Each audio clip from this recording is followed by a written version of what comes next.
using the pattern to cut that part out now.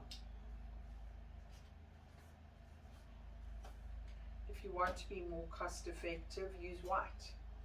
White paper is the most cost effective way to make the box.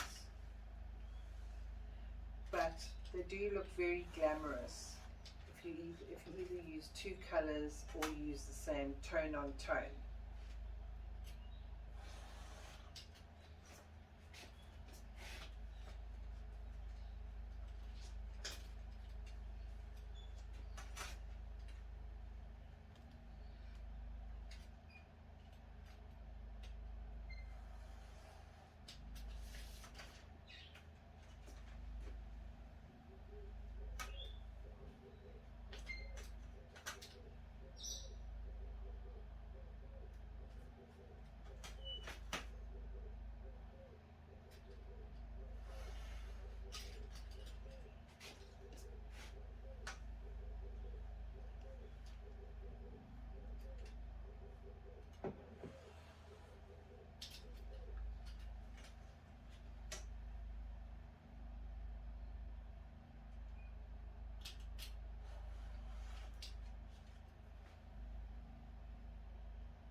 So remember that you can just pause the videos as you're working through them and work at your own pace.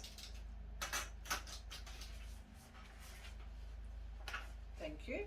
So here's your pattern. I'm sure you can put that somewhere safe.